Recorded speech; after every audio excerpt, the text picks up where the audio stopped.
Bienvenue chez Cerveau Puissant, le podcast des phrases qui réveillent, un espace où l'on parle de ce qui façonne une vie, des peurs qu'on dépasse, des mots qui sauvent, des chocs qui révèlent, des valeurs qui tiennent debout.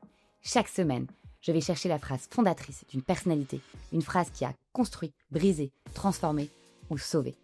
Parce que certaines paroles deviennent des boussoles, parce que tout commence par une prise de conscience, parce que chacun porte en lui une lumière en attente.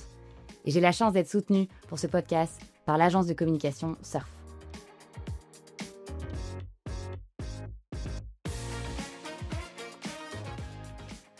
Il y a des gens qui choisissent la sécurité. Un poste stable, une case bien définie, un salaire qui tombe. Et puis il y a les autres. Ceux qui, au sommet de leur carrière, décident de tout remettre en jeu pour aller plus loin, plus vrai, plus libre. Mon invité aujourd'hui, c'est clairement la deuxième catégorie. Alexia Mayer, c'est d'abord plus de 15 ans de journalisme au plus haut niveau. TF1, France 2, LCI. Les plus grandes rédactions de l'audiovisuel français. Elle a tout couvert. Les crises sanitaires, les commémorations nationales, les grands événements internationaux, les journaux de 13 heures, de 20 heures, les éditions week-end, les duplex en direct, les émissions spéciales. Elle a présenté sur Bonjour TF1, sur Télématin, sur LCI. Pendant des années, des millions de Français l'ont vue à l'antenne. Incarner cette journaliste rigoureuse, précise, toujours au cœur de l'info. Mais Alexia, c'est quelqu'un qui ne tient pas en place, dans le bon sens du terme. En septembre 2025, elle prend un virage radical. Elle quitte le monde rassurant, ou pas, on va en parler, de la grande télé, pour lancer Tous Wonder, un média 100% indépendant, un podcast, une émission YouTube diffusée chaque mardi matin. Le concept ? Aller chercher dans la vie de chaque invité ce moment précis où tout a basculé, et ça nous plaît. Le point de bascule, cet instant charnière où une décision, une rencontre, une épreuve a tout changé. Des personnalités venues du monde politique, du CAC 40, du sport, de la culture, de la science, des discussions vraies, sans posture et sans langue de bois. C'est le journaliste qu'elle a toujours voulu faire, libre, profond, humain. En mars 2026, elle co-signe avec la journaliste Julia Van Elst, Julia Van Elst, Les Conquérantes, publiées aux éditions Plomb. Un livre qui, bien plus qu'un simple recueil de portraits, raconte la vie et la trajectoire de 31 femmes françaises, connues ou non, qui ont toutes en commun d'avoir fracassé les plafonds de verre. Un livre qui tombe à pic, dans une époque où la question de la place des femmes n'a jamais été aussi centrale. Alexia Mayer, journaliste, entrepreneuse, autrice, une femme qui interroge les trajectoires des autres et qui construit la sienne avec une sacrée audace. Bienvenue dans Cerveau Puissant. Merci Claire, dis donc, c'est vachement joli comme intro. Bon, écoute, C'est sympa. j'ai eu le plaisir, tu m'as reçu dans ton podcast et tu m'as fait aussi une super intro, donc je voulais te mettre à Bah, c'est l'honneur. très joli. Merci. Écoute, c'est un court résumé de ton long parcours dont on va, je crois, disséquer un peu tout ça. Tout d'abord, chez Cerveau Puissant, on commence toujours de la même manière, avec une phrase, quelque chose qui te tient à cœur et qui explique qui tu es aujourd'hui. Écoute, j'ai vu une phrase hier, donc j'ai pas eu le temps de la prendre par cœur, donc du coup je l'ai notée. Vas-y. Tu m'en veux pas? Non. C'est Victor Hugo, et tu vas comprendre pourquoi ça me parle. À la fois parce que j'aime entendre les gens, tu l'as dit, j'aime les rencontrer, et je suis donc journaliste quand même depuis 15 ans. Écoute cette phrase. Il y a ceux que l'on croise, que l'on connaît à peine, qui vous disent un mot, une phrase, vous accordent une minute, une demi-heure, et changent le cours de votre vie. C'est Victor Hugo. Et en fait, c'est vachement joli. Franchement, c'est un hasard total et c'est drôle que tu commences avec une phrase parce que j'ai vu cette phrase par hasard hier et je me suis dit, mais c'est tellement juste. En fait, c'est pas forcément ce qu'on attend qui change notre vie, tu vois. Il y a des petites phrases, des petits moments. Et moi, j'aime me nourrir en fait des trajectoires des gens que je rencontre, qui soient super connus, pas connus, qui travaillent dans une ferme au fin fond de la Normandie. Pendant 4 ans et demi, j'ai été correspondante à Caen pour TF1, tu vois. Qui vivent sur une île. J'ai fait des reportages aux Seychelles. Enfin, je vais te raconter, moi, j'ai fait des trucs de dingue. C'est Et ça en qu'on a fait, envie de savoir. tous ces gens que j'ai rencontrés m'ont amené en fait à des petits trucs sur l'humain et qui font que je suis l'Alexia d'aujourd'hui. J'ai presque 41 ans, tu vois, et voilà. Bah, merci en tout cas, et c'est aussi pour ça que, enfin, nous, chez Cerveau Puissant, on a ces valeurs communes. Et c'est vrai moi, en tout cas, je pense comme toi, je pense qu'en fait, il y a des phrases qui nous marquent. Ouais. Et on le voit chez chacun de nos invités. Et en fait, à ce moment-là, on l'entend et ça nous réveille. Mhm. Et c'est vrai que, voilà, donc si cette phrase hier t'a tendu la main, il n'y a pas de Il hasard. n'y a pas de hasard. Et je suis ravie que tu nous la partages aujourd'hui parce que je la connaissais sans la connaître, mais tu vois, pareil, elle va m'accompagner et accompagner Elle tout va ça. infuser. Exactement. Ouais. Alors, tu parlais de tes années de journaliste. On a évidemment des milliards de questions là-dessus parce qu'il y a plein de choses qui nous fascinent. D'abord, donc toi, tu as passé des années à interviewer les autres. Mmh. Heu, Est-ce que finalement, poser des questions à tout le monde, c'était pas aussi une manière de chercher des réponses chez toi? Et ben, c'est une bonne question, parce que très souvent, tu vas poser les questions qui t'intéressent. Tu vois ce que je veux dire? Alors, soit pour te les poser à toi, soit pour éviter de te les poser, tu vois? Il y a une part un petit peu inconsciente. Mais ouais, ouais, c'est assez juste, je sais pas trop, en fait, c'est assez marrant, je sais pas trop d'où ça m'est venu, en fait. J'ai l'impression que, je sais pas, que c'était assez, presque divin, tu vois? Que c'était écrit. En tout cas, ça a toujours été une évidence. J'ai toujours voulu être journaliste. Je crois que j'aime vraiment l'humain, j'aime rencontrer les gens, vraiment. Et puis, journaliste à la télé quand même, ça m'intéressait bien, tu vois? En fait, je voulais être comédienne pour tout te dire. Ma mère m'a dit: «Mais attends, mais quelle mauvaise idée, tu vas finir sous les ponts de Paris. Tu vas passer ta vie à attendre le scénario, c'est une très, très mauvaise idée». Et je pense que c'était une réponse un peu smart dans ma tête de 10 ans parce que c'est venu tôt, hein. Je me suis dit: «OK, je peux pas être comédienne, alors attends, qu'est-ce que je peux faire? Journaliste». Et ma mère m'a toujours dit que alors là, je suis encore plus petite, je regarde avec elle le 20h de TF1 parce qu'on regardait 20h de TF1. On voit Mitterrand à la télé et je lui ai dit: «C'est ça que je veux faire». Elle me dit: «Mais quoi?» Je dis: «Bah, Mitterraine. Je veux passer à la télé et être reine». Bah, voilà, je suis devenue Mitterraine. C'est génial. C'est rigolo, ouais. Voilà, donc du coup, finalement, tu vois, j'ai réalisé ce que je voulais. Donc très tôt, tu as Très su tôt et que c'est venu comme ça et donc oui, j'ai toujours aimé poser des questions. Je ne sais pas trop pourquoi, bah, on finalement. l'a un peu dit, tu l'as dit, c'est que c'est aussi cette forme de curiosité. On apprend en posant des questions aux autres, on apprend beaucoup sur nous. Complètement, ouais, complètement. C'est très juste. Et donc, bon, bah, ma question, c'était il y a un moment précis dans ton enfance où tu as su que tu voulais raconter l'histoire des autres, donc ça, tu Bah, Mitterraine. Mitterrand. Et aujourd'hui, finalement, donc, tu as fait, 15 ans dans les plus grandes rédactions françaises. Qu'est-ce que quelle est la chose que la, télévision t'a apprise, que tu n'aurais apprise nulle part d'autre? Je travaille extrêmement vite. J'ai un esprit de synthèse. En fait, ce que les gens ne n'imaginent pas, quand tu travailles à la télévision, c'est que tu as 2 accouchements par jour, hein, 13h-20h. Rares sont les métiers où tu as des charrettes, tu vois? 2 fois par jour. En général, tu as un projet ou tu as une presse, dans une semaine, dans 10 jours, tu as le stress qui monte. Non, non, là, pas du tout. C'est-à-dire qu'en fait, tu te lèves le matin, tu ne sais pas ce que tu vas faire Mmh. dans 2 heures ou dans 3 heures. C'est-à-dire que tu arrives à la rédac et parfois on te dit, donc tu arrives, allez, à 9h30, tu vois? Il me faut pour 13h un sujet extrêmement compliqué sur la hausse du prix du pétrole, le détroit d'Ormuz, par exemple, tu vois? Mmh. Et tu es là: «Mais je n'y connais rien». Ouais. Il faut que tu deviennes experte, tu vois?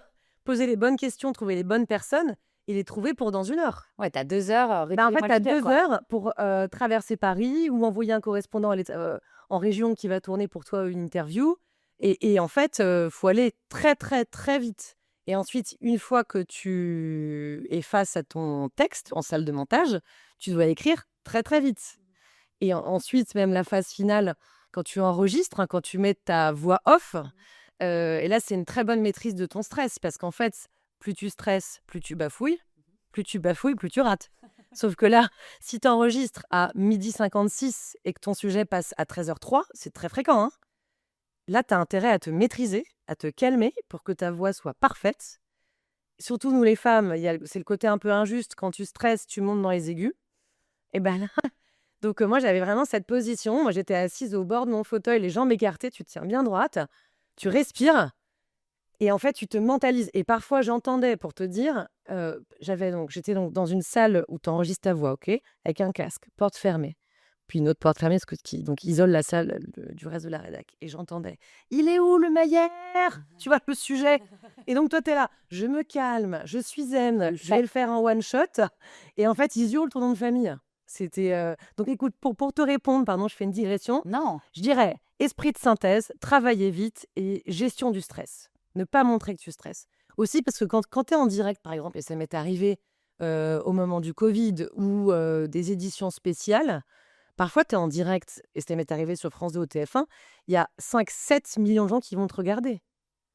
Alors en vrai, tu ne les vois pas évidemment. En vrai, tu vas parler à ton collègue qui tient une caméra, donc tu parles à un petit carré rectangle noir, hein, mais tu sais quand même au fond de toi qu'on te regarde.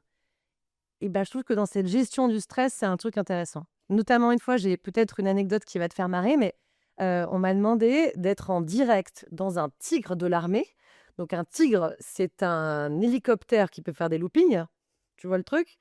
Le 14 juillet, au-dessus des champs. Tu vois l'enjeu, c'est-à-dire qu'en fait TF1 fait sa spéciale truc, on met Alexia, dans l'hélicoptère et là, il faut que tu le fasses en one shot, que tu sois parfaite parce que, bah, tout le monde regarde le 14 juillet, tu vois? Et là, je suis dans mon hélico, en vrai, j'ai la nausée, tu peux pas savoir. Alors j'avais fait un test 2 jours avant avec les militaires, le mec m'avait dit: «Vous voulez piloter?» J'étais là: «Ah, pas du tout». En vrai, je me dis: «Mais je ne peux pas vomir, en fait, c'est Mais il toutes les paraît, millions», tu j'en vois? connais un autre, il paraît qu'il y en a plein qui vomissent. Non, mais oui, mais là, je me suis dit: «En fait, c'est terrible parce que tu es harnaché dans ton truc. Devant toi, tu as plein d'électronique qui coûtent des millions». Je me voyais, un, la honte totale et 2, ruiner le truc, tu vois? Bref, je prends mon petit Mercal et donc là, je me dis: «OK, je suis au taquet, j'ai mon texte, machin», bref et là, 2 minutes avant, j'avais mon portable quand même dans ma combi militaire et ça vibre et je sais plus ce qu'il m'envoie mon rédacteur en chef. «Impressionne-moi», un truc comme ça. Je me dis: «Quel texto de merde!» Attends, je suis dans un hélicoptère avec le truc, il y a 5 millions de gens qui vont me regarder. Envoie-moi, j'ai confiance, tu vas tout déchirer. Me mets pas la pression, tu vois? Bon, écoute, j'ai tout déchiré. Bon, ça a très, très bien marché, mais voilà, tu vois, sur la gestion du stress, c'est un Ouais, apprentissage quand même. une grande école. Ouais. Mais vous êtes beaucoup de journalistes à le dire. Est-ce que donc quel est ton pire souvenir ou celui où tu as été le plus sous pression? Alors celui-là en est un, est-ce que tu en as un autre à nous partager? Bah, en fait, c'est difficile d'en isoler, hein, parce qu'en réalité, tu es sous pression tout le temps. Ce qui va, on va en parler, peut-être m'amener, quelques années plus tard à changer. Mais en fait, tu es sous pression quasiment tous les jours. Un exemple pas facile, évidemment quand je pense qu'une des pressions, c'est quand tu présentes une émission, ce que j'ai fait. Pendant 2 ans, j'ai co-présenté une émission sur LCI, donc sur de la géopolitique. Donc là, tu es en direct pendant 2 heures. C'était tous les soirs week-end de 22 heures à minuit. Les coups de pression, c'est quand tu pars en édition spéciale. C'est quand on te dit dans l'oreillette, «Il y a une attaque au couteau, on n'en sait pas plus, on prend un tel, en duplex». Donc là, tu as quelqu'un, donc en direct, qui en général est au téléphone, parce que tu le prends dans les 5 minutes, hein, donc et puis ensuite, il faut meubler. Ensuite, tu as pas d'infos, en Ouais, tu fait, as hein. aucune Donc info. là, tu es en direct sans filet, là, tu es quand même sous pression. Peut-être que j'ai envie de citer aussi, mon tout premier direct de toute ma vie. Ça, franchement, ça m'a marqué. Comme beaucoup de journalistes, j'ai dit que j'en avais fait plein avant.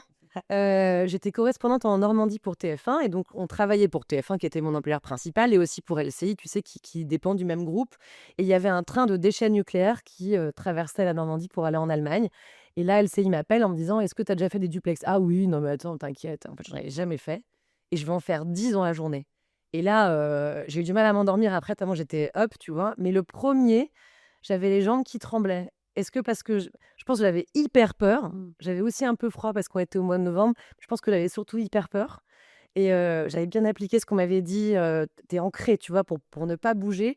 Mais j'ai vraiment ce souvenir de l'oreillette parce qu'en fait, dans l'oreillette, t'entends la télé en vrai. Donc t'entends l'émission, t'entends les pubs, tu vois? Et tout d'un coup, donc tu le retour antenne, tu vois? Voilà, et on retrouve en Normandie à Alexia Maillard, et il te pose la question et là, il y a un blanc. C'est à toi de parler. Tu vois ce que je veux dire? Je En fait, il y a un côté vertigineux, en fait. En fait, la télé que tu entends dans ton oreille, là, c'est toi, en Ouais, ouais, fait. c'est toi qui passes à la Et en télé. fait, j'ai eu l'impression de faire un plongeon dans le vide et je crois que je me suis pas rendu compte de ce que j'ai dit, tu vois? Là, j'ai vraiment, un souvenir très, très, très, très, marqué et en même temps, j'ai adoré, tu vois? Tu as des gens qui détestent l'antenne Ouais. et tu as des gens qui adorent. Tu as des gens qui détestent les terrains de conflit, qui sont reporters de guerre et tu en as qui adorent, voilà. L'antenne, c'est très particulier. Ouais, chacun son besoin, d'adrénaline Ouais, et de pression. exactement. Alors, moi, ce dont on avait envie de parler aujourd'hui, c'était aussi, tout le décor. Il y a beaucoup de gens qui, veulent être, comme toi, grande journaliste ou grand journaliste. Donc là, tu l'évoques, il y a quand même une pression énorme. On couvre des sujets souvent très compliqués, Ouais.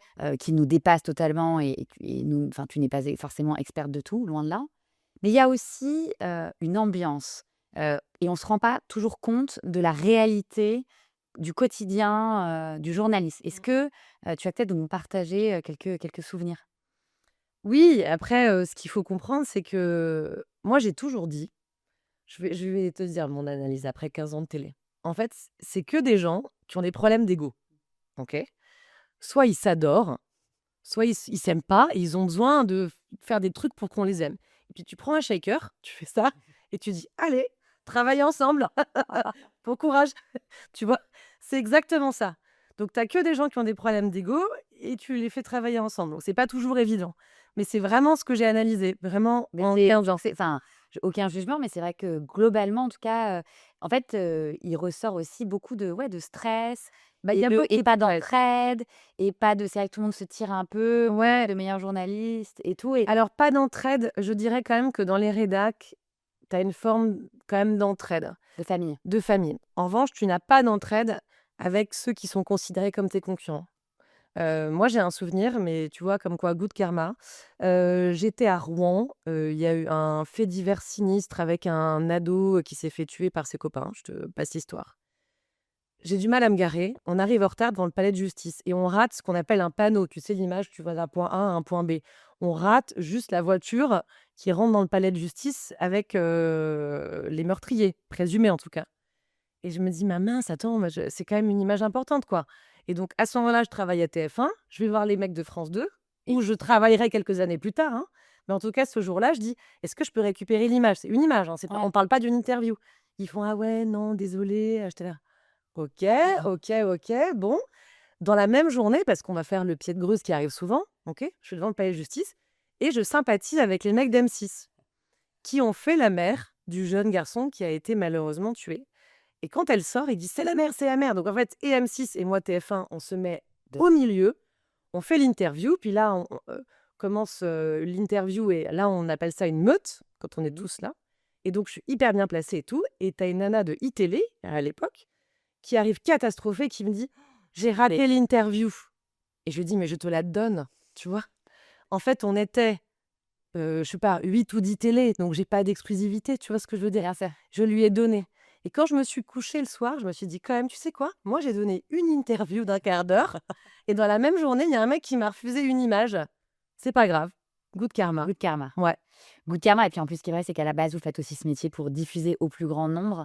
Oui, mais tu as quand même de la Oui, bien sûr, bah, concurrence. évidemment qu'il y a Tu as énormément raison, de mais il y a concurrence, beaucoup de mais concurrence. il y a beaucoup de concurrence pour celui qui chope la meilleure image Oui, et puis on c'est te vrai met que la quand on se pression. rappelle, la raison pour laquelle vous le faites, voilà, c'est vrai que enfin, je pense que c'est un tu vois, moi qui interviewe sur le podcast, regarde, nous, on commence déjà à collaborer ensemble, on va se partager nos invités. Oui, oui. Tu pourrais te dire: «Ah mais pourquoi on partage mes invités?» mais en fait, à 3 mois d'écart, enfin, tant mieux que tes invités viennent aussi témoigner chez moi et vice versa. Bah, Enfin voilà, bien mais je sûr. pense qu'on a, Et tu as raison parce que moi, je me suis toujours dit: «C'est un monde open source». mmh, Tu as pas d'exclusivité sur rien, en fait. oui, voilà, Enfin, soit tu as créé le truc et ça t'appartient, mais exactement. si tu l'as pas créé, excuse-moi, enfin, on est enfin et puis tant mieux d'ailleurs, les gens racontent leurs histoires et enfin moi je suis comme ça depuis toujours, tu vois? Mais c'est vrai, que c'est pas le cas de tout le monde. Ouais, ouais, non, Ouais, c'est c'est vrai. sûr. Alors, à un moment, tu décides enfin, tu sens que tu as fait ton temps, Mmh mh. hem, notamment pour aussi des raisons, beaucoup de pression, Mmh. est-ce que tu peux nous raconter donc tu travailles en vrai, tu travailles comme une dingue, peux-tu nous raconter vraiment, tu es devenue maman, enfin voilà, il y a un moment, la vie, Un peu la trajectoire et et pourquoi, oui, exactement. écoute alors, moi j'ai fait TF1, France 2, TF1 qui est revenu me chercher, LCI. Et en fait, pendant 15 ans, donc déjà, j'ai fait énormément de terrain où là, donc je te l'ai dit il y a quelques minutes, tu n'as pas d'horaire, tu sais pas ce que tu vas faire. Je me suis retrouvée, en Belgique, à la frontière, parce qu'il y a un attentat dans un aéroport. J'ai passé 3 jours dans ma petite, chemise en soie à me les cailler, tu vois?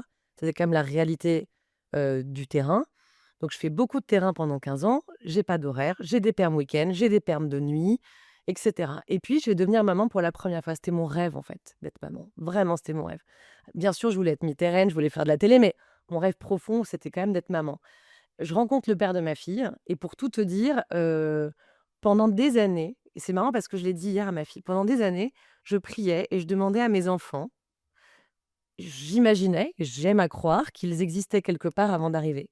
Et je leur disais le soir en me couchant, après mes aventures de folie là, de journaliste, je leur disais: «Bon, mes futurs enfants, aidez-moi s'il vous plaît à faire la rencontre de votre papa parce que vraiment là, je suis prête». J'arrêtais pas de leur parler et de leur dire: «Mais pour que vous puissiez venir dans mon ventre, il faut que je rencontre votre papa. Aidez-moi». tu vois?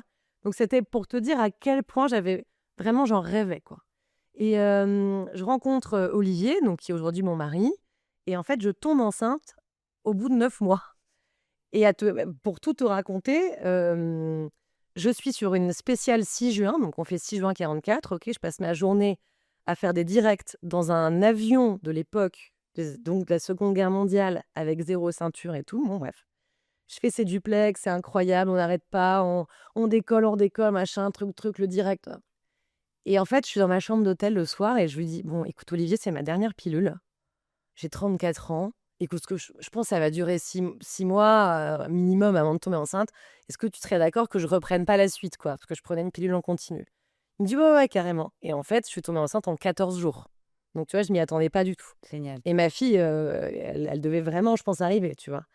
Et ce qui est assez marrant, c'est que ce 14 juillet qui a suivi, donc tu vois, 6 juin, donc je tombe enceinte fin juin, T'as je froid. l'apprends le 10 juillet et je devais faire, l'émission spéciale du 14 juillet et tu sais ce que je devais faire? Je devais sauter en parachute et j'avais dit oui et je me dis: «Je suis quand même très embêtée parce que j'ai fait un test de grossesse et c'est quand même» enfin bon, on te dit vie normale, mais bon, de là à sauter en parachute et ça a été annulé. Donc il fallait vraiment qu'elle tienne, je pense, tu vois?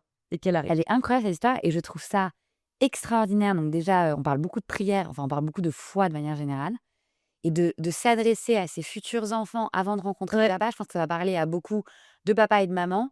Le fait de visualiser et de manifester la Oui, oui venue et et on je lui dit que les enfants conseillais. nous choisissent, hein. Mais bien sûr. Dans l'ésotérisme, on dit que les âmes nous choisissent. C'est d'ailleurs quand elles partent, plus tôt, c'est-à-dire, fausse couche et tout ça, c'est qu'en fait, c'était pas le bon moment, on n'était Oui, pas vraiment prêtes. Bon, c'est une jolie manière, de raconter. Moi, j'y crois énormément. moi aussi et d'ailleurs mes enfants, je leur ai dit aux 2 enfants: Rester là, «Merci de m'avoir choisi». ouais, c'est Non, non, je leur ai dit une fois qu'ils sont nés: «Merci de m'avoir choisi». Je leur ai incroyable. dit à tous les 2. Et donc pour reprendre, le fil de ta question, mais donc voilà. Donc j'ai une vie de dingue, c'est sûr dans les dîners socialement, c'est rigolo, j'ai plein de trucs à raconter. Néanmoins, j'ai quand même envie de nourrir mon projet personnel qui est donc de fonder cette famille. Je tombe enceinte, je reviens assez vite, hein, je trouve que les congés maternité sont pas très longs finalement. Et là, partir en reportage commence à me devenir insupportable. En fait, vraiment, je trouvais extrêmement difficile d'être séparée de mon enfant, que j'avais tant désiré. Et puis je trouvais pas juste, même quand elle avait 6 mois, 8 mois, de dire: «À ce soir» et de pas rentrer. Parce que même à 6 ou 8 mois, tu comprends, en fait, tu vois? Et j'ai des souvenirs, mais d'en avoir pleuré, tu vois? Sur des quais de gare parce que, l'interview prend du retard, tu prends le train suivant, enfin donc là, je commence à avoir un inconfort, et qui va s'accentuer parce qu'ensuite, je veux vraiment un deuxième enfant et je n'arrive pas à tomber enceinte. Hyper étrange. Première fois, ça prend 14 jours. La seconde fois, j'arrive pas à tomber enceinte et peut-être que j'arrive pas à tomber enceinte aussi parce qu'en fait, je suis pas heureuse dans mon quotidien probablement, tu vois? Ça va pas, je fais des et puis donc en fait, parallèlement, je me dis: «Ça va pas, il faut que je fasse autre chose» et puis donc je fais beaucoup de prières.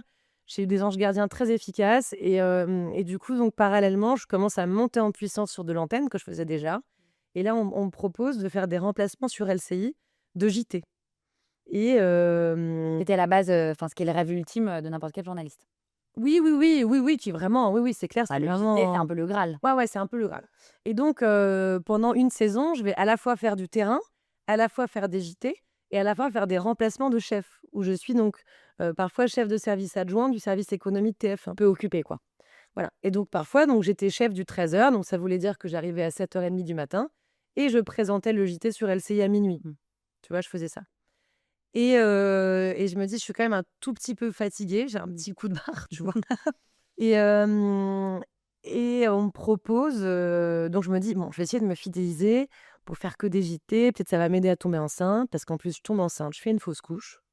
Donc l'âme était pas prête, mais je pense que mon corps, non plus. Hem et puis en fin de saison, tu sais, souvent, en fait, tu pareil, tu as un shaker, toi tu vas là et cetera. En fin de saison, je suis reçue par le patron d'LCI qui me dit, «Écoute, on est hyper content et on te propose de co-présenter une émission le week-end soir». Alors sur le coup, je me dis: «Merde!» parce qu'en fait, c'était extrêmement prestigieux, mais moi j'avais envie en toute, franchise de me dire: «Je m'installe dans un truc, avec des horaires un peu précis en journée parce que j'aimerais faire mon deuxième enfant», tu vois? Et en fait, évidemment j'ai accepté parce que c'était, prestigieux et hyper intéressant et là c'est plus que des JT, c'est qu'en fait tu co-présentes 2 heures de live, sur de la géopolitique, tu vois? Et la magie a fait que, en fait, je suis tombée enceinte dans l'été. Et mon premier week-end, donc je travaille le week-end, je suis en train d'écrire mes textes et en fait, j'ai un petit truc dans le ventre, une petite décharge et je me dis: «Ah, je crois que je suis enceinte. Je crois que je suis enceinte», tu vois? Et en fait, j'ai fait un test de grossesse et j'étais enceinte. Donc du coup, ma seconde grossesse, je vais la vivre à l'antenne, en horaire décalé, et voilà. Et donc je vais donc prendre du poids parce que moi je fais de l'hypothyroïdie, donc je vais gonfler sur ce petit tabouret en plexi à tel point que je finis par leur dire: «Ne me filmez pas de dos». Je me souviens, c'était la cam 3.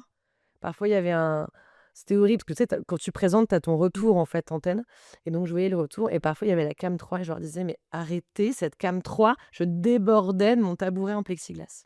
Voilà. Et alors, ce qui est vrai aussi, on en a parlé tout à l'heure en off, c'est vrai que le journalisme m'a toujours beaucoup impressionnée, en tout cas pour moi, c'est mieux qu'être comédienne évidemment. Donc il y a la réalité, de ce temps, de ces sacrifices, cette pression, de Mmh. cette image, constante. Mais il y a aussi finalement, enfin, c'est pas une question de c'est bien, c'est pas bien, mais la réalité, toi, tu as une réalité économique aussi où en fait tu travailles, enfin, je sais pas, combien d'heures par, Ah ben c'est je peux pas le chiffrer parce que c'est pas régulier, mais tu vois, quand je te décris des semaines entières où je fais 7h30 minuit, voilà, et donc finalement, et toi, en net, enfin, il y a un moment aussi où tu trouves que la balance, en fait, c'est un métier, qui est pas très bien payé. Alors tout ça évidemment non, mais relatif, bien évidemment. comparé au salaire médian français, c'est vraiment, ça fait partie du pourcentage de gens qui sont extrêmement bien payés. Ce que je voulais dire, c'est que tu ne fais pas 35 heures déjà. Non, voilà, c'est qu'en fait, je pense que tu fais, je sais pas, 90 heures par semaine, peut-être, Mmh. je sais pas, il faudrait compter, mais moi, j'ai un bac+6, j'avais 15 ans d'expérience et pour tout te dire, moi, je le dis vraiment en toute franchise, en net, parce que finalement, c'est important, hein, c'est ce que tu as sur ton compte en banque. En net, donc après prélèvement à la source, j'avais 3 400 € et je trouve que 3 400 € avec un bac+6, 15 ans d'expérience, des sacrifices, heu, sur ta vie de famille, sur ton organisation, je trouve que c'est pas très cher payé. Mais je reconnais que c'est un excellent salaire. Non, mais bien sûr, enfin, là, c'est aussi relatif, il faut Voilà, être pour 90 heures par semaine. exactement, Il y a un moment, en exactement. fait, il ne te reste plus de temps pour toi et Bah tu oui, disais très bien, exactement. tu ne vois plus ta fille et donc ça n'est pas une vie finalement. Ouais, puis ma fille, puis plus mon fils qui du coup va naître et en fait je reprends le boulot, il a 3 mois, tu vois? Donc ouais, ouais. Mmh. Alors, il y a une autre anecdote que tu, voulais nous partager parce que donc on échangeait toutes les 2 pour comprendre en fait, hem, la personne que tu es aujourd'hui et c'est vrai qu'il y avait une autre, confidence que tu voulais nous faire. C'est, tu as perdu ton papa quand tu étais, très jeune, Mmh. à 15 ans.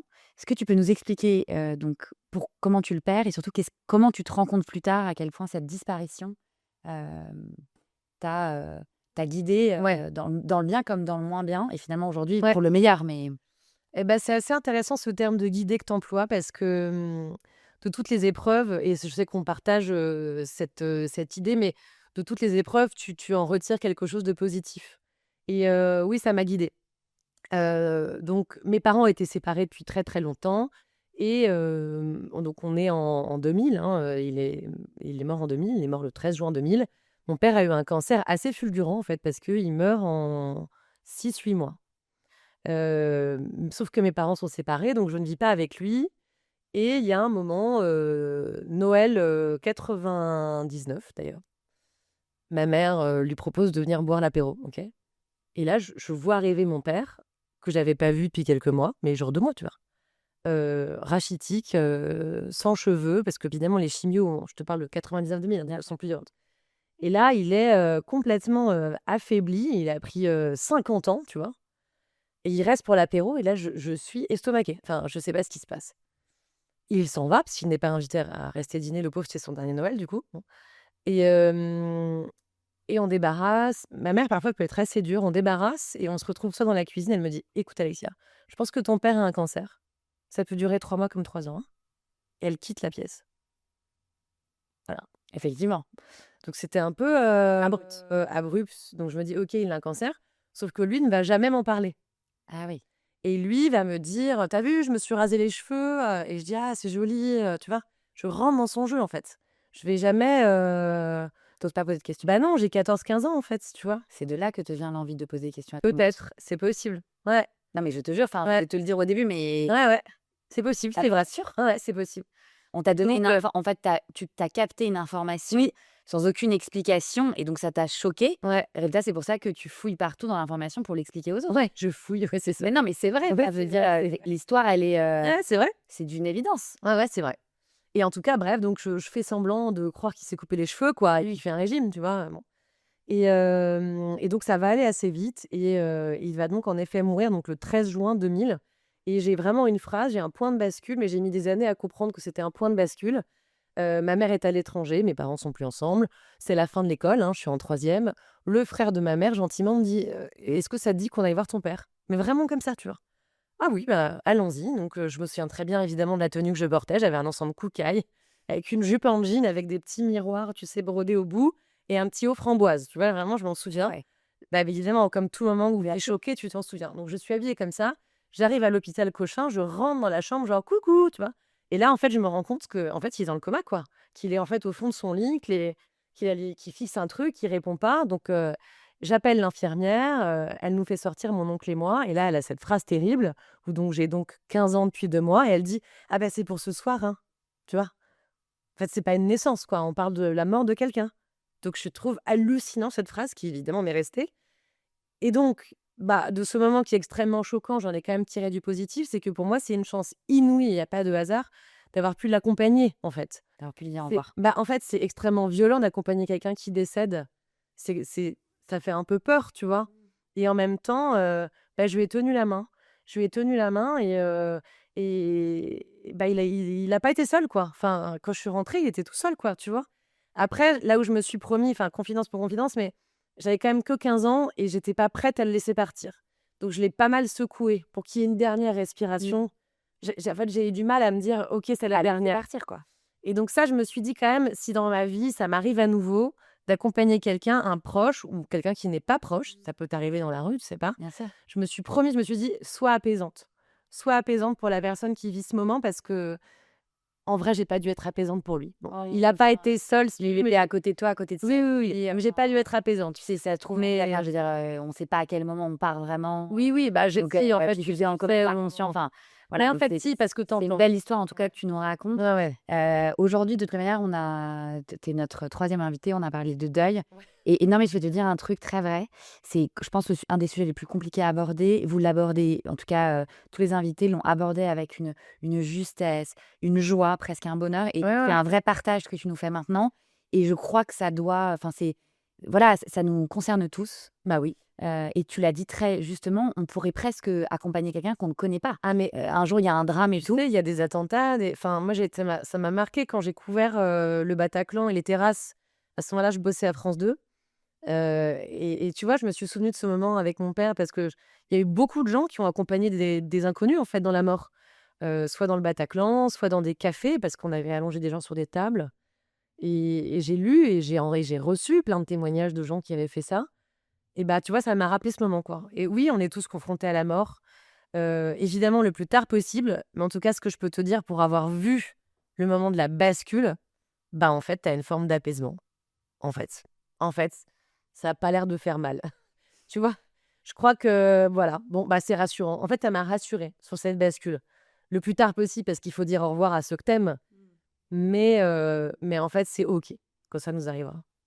Et donc c'est de là que tu es devenue, une conquérante, pour le coup. Bah, écoute, c'est de là en tout cas alors ce qui est assez marrant, c'est que ce souvenir un peu traumatique, Mmh. je le classe.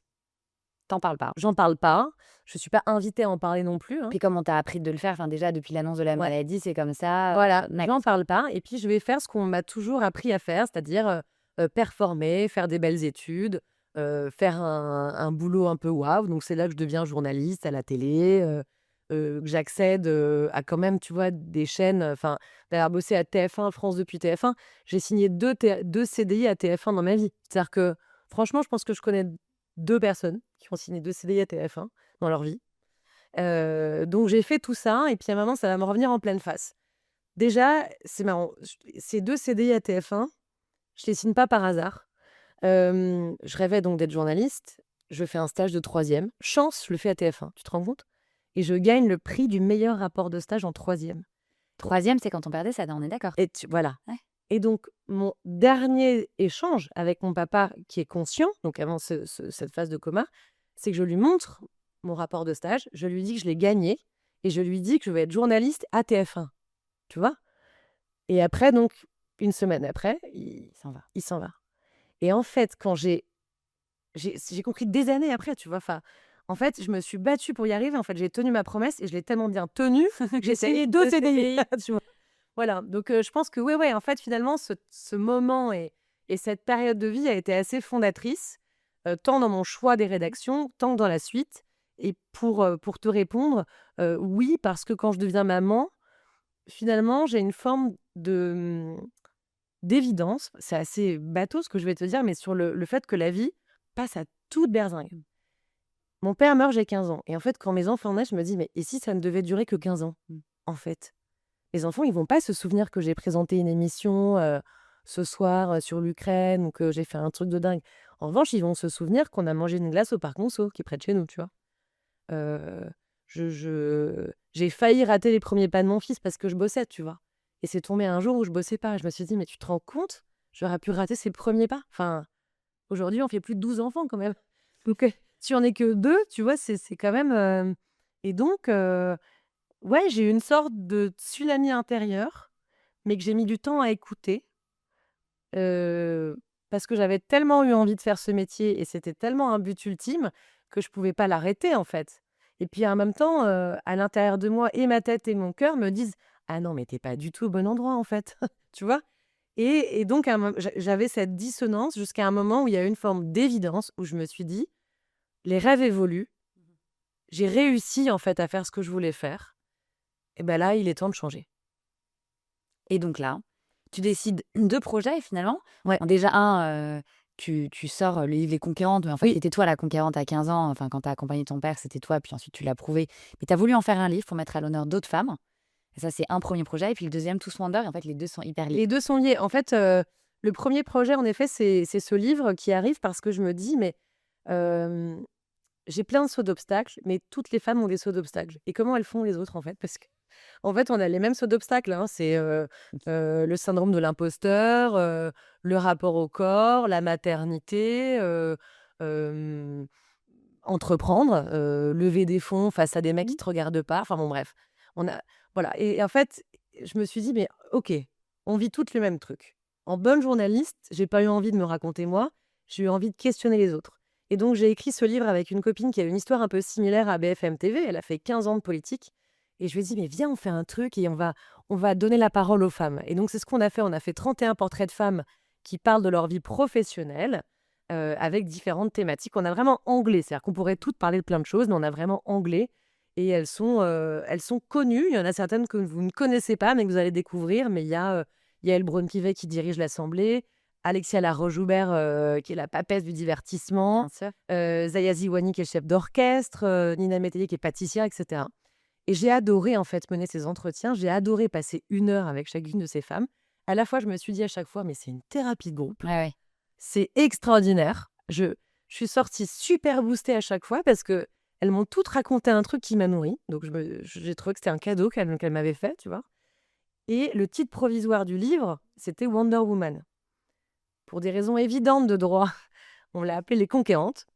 Néanmoins, j'aimais bien ce côté Wonder et qui faisait écho à un truc aussi que j'avais au fond de moi. Parfois, quand je stresse à l'antenne, qu'il y a 5 millions de gens, je le vis plus là au quotidien parce que j'ai décidé de plus le vivre, je pensais à Beyoncé. Beyoncé, c'est mon petit secret. Juste avant l'antenne, juste avant un générique, je me dis: «Je suis Beyoncé», tu vois? Et elle est Wonder. Et donc Wonder Woman, et je me suis dit: «OK, c'est pas que les femmes, on est tous merveilleux, on a tous un punch, on a tous une énergie, une histoire à raconter». Et de là est né ce podcast, Tous Wonder, où j'ai à cœur de donner la parole aux gens qui sont connus et anonymes et qui ont des histoires extraordinaires, au sens littéral du terme, quoi, extraordinaires. Alors justement, quelle est la différence entre interviewer, pour un journal télévisé et interviewer pour un podcast? Ah mais c'est hyper différent. En fait, pour un journal télé, tu es dans une posture, déjà même physique, hein, tu te tiens complètement différemment. En fait, sur un journal télé, pour que tu comprennes, tu joues à CNN. Tu vois le truc? Hem, Moi qui voulais être comédienne, c'est de la comédie. Et dans un podcast, en fait, tu es toi. C'est l'authenticité pure. C'est l'authenticité, tu peux dire des mots familiers, tu peux bafouiller, c'est pas grave, Presque mignon. Ouais, Parfois, j'osote. mais c'est pas grave, tu vois. Moi, je bafouille. C'est ainsi. C'est comme ça. Et en fait, c'est beaucoup plus sympa. Et en réalité, quand je co-présentais l'émission sur LCI et qu'on parlait de guerre, de géopolitique, d'Ukraine, de Russie, de Trump, de Chine, donc sur ce fameux retour, moi qui suis une gentille empathique, je regardais les mecs pour les encourager en souriant, parce que parfois ils stressaient les généraux. Bah, c'est des généraux, mais ils stressent quand même. Bien sûr, ils sont pas. T'es là, vas-y, raconte, tu vois. Je me disais, non mais attends, CNN, hein, Ouais. tu vois. Et en fait, j'avais l'impression de jouer un rôle et de pas être moi-même. Donc là, maintenant, Podcast, bonheur total, parce que du coup, je rencontre que des gens qui m'intéressent. c'est quand même beaucoup de boulot, faut rappeler. Attends, c'est un boulot de Voilà, dingue. j'aimerais bien que tu racontes. Non, mais l'envers du décor, parce que pareil, moi, je t'interviewe pour que tu Ah ouais, racontes. ouais. Comment- Vas-y. Non, un podcast, c'est extrêmement difficile. Le modèle économique est extrêmement difficile parce que pour faire un truc de qualité, évidemment, on n'est pas tout seul. On est accompagné de gens dans la pièce, là, qu'on ne voit pas, mais Qu'on remercie qu'on d'ailleurs. remercie. On n'est pas que toutes les deux. Il y a des gens qui nous aident à filmer, qui nous aident à monter, qui vont nous conseiller, euh, qui vont nous aider à faire des petits extraits. Il faut les programmer. Enfin, moi, quand j'ai découvert cet univers, je me suis rendu compte que je devais tous les matins faire un post, quoi. Je me suis dit, je suis Kim Kardashian, là. Je passe de CNN à Kim Kardashian. C'est quoi cette Mais histoire? quand on ne se rend pas compte On se rend pas compte. de à quel point c'est du boulot. Hyper chronophage. C'est hyper Et chronophage. en même temps, c'est fascinant. Et en même temps, c'est fascinant. Et en même temps, ce qui est gratifiant, c'est que tu rencontres des gens extraordinaires. J'y reviens. Mais c'est vrai que c'est beaucoup de travail et le modèle économique est pas évident. C'est vrai. C'est sûr. Donc, de manière, toujours beaucoup de travail. Hein. Nous, chez Ça Puissant, on aime bien quand même travailler. Ah bah moi, je suis une bosseuse. Passionné, travailler, c'est quand même voilà, avec beaucoup de passion. Et puis, il faut suivre ses rêves. Beaucoup de nos invités le disent aussi. Tout est possible, rien n'est impossible. Enfin, on entend des phrases toute la journée. Je vais te poser quelques questions sur justement ton background de spécialiste journaliste pour que tu puisses nous donner quelques conseils, à commencer par moi pour pouvoir réflexionner. Alors, tu as tout travaillé avec la parole, mais parfois la parole peut être très dangereuse. Existe-t-il des vérités que l'on paye cher? Oui. Je dirais que dans le monde de l'entreprise, quand on est une femme, heu, parfois il y a des vérités qu'il faut, j'ai envie de dire pas dire, mais c'est pas vrai en fait. Il faut les dire, mais on peut être puni. Il faut savoir qu'on peut être puni et que parce qu'on peut déranger et que souvent il y a certaines phrases qui, sorties dans la bouche d'un mec, on dit: «Mais attends, mais il est hyper ambitieux, il a raison», et sorties dans la bouche d'une femme, on dit: «Mais elle est compliquée, elle est hystérique, elle est tout ça». Donc oui. Et est-ce que tu as eu, donc pas forcément que des femmes, mais est-ce que tu as eu des gens au micro qui ont dit des choses et ils l'ont payé très cher? Alors, je suis pas une méchante. J'ai toujours fait attention de mettre les gens en valeur. Dans les reportages que j'ai faits, oui, on m'a dit beaucoup de trucs, parfois, un peu choquants ou qui se disent pas, que j'ai pas monté sciemment pour pas mettre les gens en difficulté. OK. Voilà. On parle beaucoup de résilience et moi, chez Cerveau Puissant, j'aime beaucoup parler de foi de manière générale. Moi, je ne m'en cache pas, je suis de religion, enfin voilà, j'ai été éduquée dans la foi catholique, mais je suis, très curieuse d'autres religions. Est-ce que tu crois qu'on peut parler de foi au micro? Est-ce que tu sais t'autoriser? Quelle est ta position là-dessus? Parce que moi, pour le coup, personnellement, ça m'intéresse de savoir qu'est-ce qu'on a le droit de dire et qu'on n'a pas le droit de dire? Moi, j'ai une foi qui est extrêmement développée. Je dirais même une spiritualité qui est extrêmement développée depuis l'enfance. Je suis catholique, mais il se trouve que je descends, enfin, je viens de pasteur protestant et que j'ai épousé un homme qui est fils de pasteur protestant. Donc, tu vois, j'ai fait une sorte de psychologie transgénérationnelle, heu, que j'assume, mais donc, c'est pour ça que je parle de spiritualité parce que je crois que j'ai un mélange de religions aussi.